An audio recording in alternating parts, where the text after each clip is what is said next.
oɗon nganndi ko bonnata fedde meɗen bonnata fedde meɗen konguji kewɗi o ardimin nane inde mum yalti saɗa yiɗi inde ma yalta tan gollono leñol ngol mbaɗa ko moƴƴi to gonɗa fof tan golloto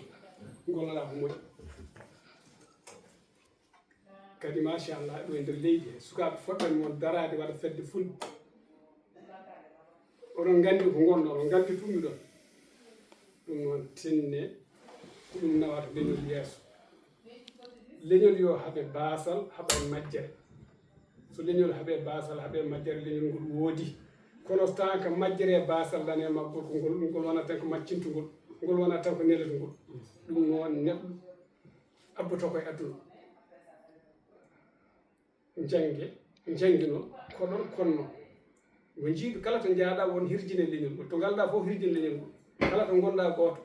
an yo taw leñol ngol gonanɗa ko ɗum moƴƴinta leñol kadi leñol moƴƴirta ko sukaɓe mumen ummo leñol ɓamtoto koye balaɓe sukaɓe muɗum kadi kala to jiiɗa leñol ina halka leñol andu kadi naati koye ɓesgu leñol kalkitogol ngol kono anduɓe leñol ngol ngoni guite leñol ngol anduɓe leñol ngol doole leñol ɗum noon doole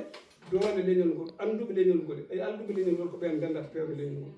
yaada e gandal hay sa joguima jawdi ala gandal jawdi ndi bonata ko gandal moftata jawdi ndi ma gandal wodande jawdi ndi ɓa moftade ɗum noon tinnoɗe kala nde leñol suurti suurka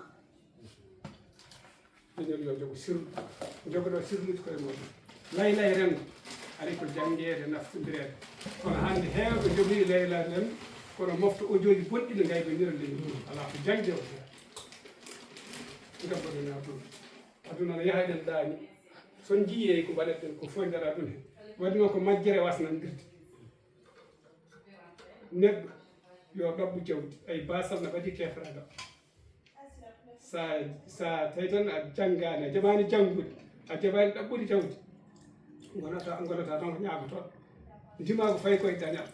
sa ala a hestata wujju a hestata fen a hestata ñagade a hestata wadde ko ɗum noon yo Allah wallu on kawral e peewal yo Allah ɓeydu on yo Allah hebbin hono moon leñol onon sukaɓe yoɓe yontaɓe waaɓe no mbawɗe ɗum darade ɗo wiya ko fedde fulɓe mbaɗata nde weltimin onon mballu ɗon ko min on jarata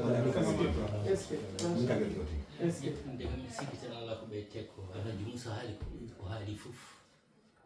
ngar ɗon ko salminde min kono minen min jaɓɓima on min jaɓɓori on kono garduɗo ni e miijoji jogi ɗon e anni en jogi ɗon jogani ɗum leñol ngol jogani ɗon koye mon ça c'est très important gonɗon e wadde ɗo hanki hono monen ɗon ko métro ji ga min jorno ka tubaji no mbaɗi n'importe quoi hanki ko ɗum mbaɗano ɗum ɗo hande noon gonɗon ɗum ko ittude darde noon gonɗon e wadde ko ɓuuri habde ɗum par ce que sono mbawi rendude ma waɗ ko cali ɗum ko heewi goo ma on janngo min fof ma fompo goɗɗo on ma on ƴeew liggeyaji ma on ƴeew gueɗe kewɗe ma on ndeeno ko heewi kala kono foti ustude yimɓe kala kono foti famɗude ɓe on gonta naate hen ɗum woni nafoore ko wiyete organisation fof surtout onon mbiɗon joni ko association socio culturel namni ko pinal koko woni pinal minen fof ɗen gandi woni pinal pinal on ganda goto meɗi yiɗ pinal koko heddoto sa yejjiti ko jigginoɗa fof ɗum woni pinal ma ɗum woni ɗemgal ngal alhaji Moussa haali ngal ko ɗum wonde important gande koye mon gandon yamɓe mon gandon asli mon gandon gueɗe mon fof namtoɗon hen tinnoɗon par ce que ɗum goni yamta ɗum goni relève ɗum goni fof hande gueɗe kewɗe ɓaleɓe fof noon wona enen tan ɓaleɓe ɗemgal en pulaar ɓaleɓe heewɓe han pini woodi ko calti gande ɗo e duuɓi yeeso changement mawɗo waɗi aduna o fof no huuli aduna o fof no dilli ɗo ha Amérique de aduna o fof koko dilli ɓe gandi enen ko gonnoɗen nde woni ko ɓe goppi ɗumen jalti hen ɗum noon yiiɗa jurnade min goni koye batu min mbiya on tan vraiment de courage emin jogui hono moon en kadi nana paari wiyete ko lontaɓe leñol non wiyete ko mbiyete no kadi Salif Diallo ɓamtare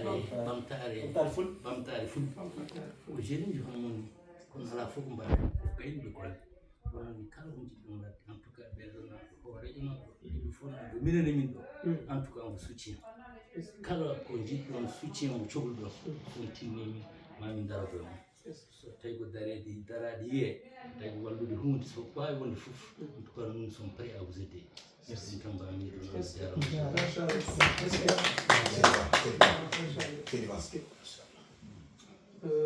Madame la Présidente, en tant que présidente d'honneur, mi hokkuma parole haɗam minne haalde hen hayso kongi ɗiɗi o won première présidente amen ndimen puɗɗinde fedde nde c'était en 2016, je me rappelle en mai 2016 min mbaɗi première assemblée générale pour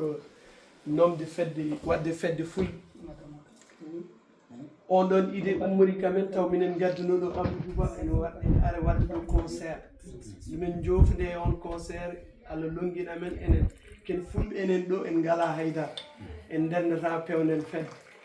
eyyi ngan sa min jooɗi Allah waɗi min mbaɗi madame la présidente Fassar kanko woni première présidente amen min liggodire makko hitande fedde nde ala ko waɗani min janggini ɗo sukaɓe ɓuran min janggini sukaɓe école ɗum foof ke présidente makko min mbaɗi ɗo soirée culturelle pinal men min invité ɗo nantenaɓe min invité ɗo engénaɓe min mbaɗi kam golle ko ganduɗa ene saɓori kal ustoraɗo min jottime mum komin jogui min totti ɗum kal dañɗi ɗo ɓinguel min jottime mum min balli ɗum ha foof feewa ɗum ɗon foof ke présidence makko wonno donc minen jettam hen merci madame la présidente eyyi hande Allah waɗi guil covid o naati fedde nde wayni ɗani noon seeɗa covid o bonni gueɗe amen e Allah waɗi kadi président gonnoɗo président avant mbeɗa wono taw ummima ɗo hucci Paris fedde nde ɓeydi mayde eyyi Allah waɗi minen joguino ɗo une activité wonno ko mariage wonno min gar mariage o organisation fewani haydara fewani te ko fulɓe organisata affaire o muus kam personnellement ñande hen ko mbawimi ko wawa fof kam dari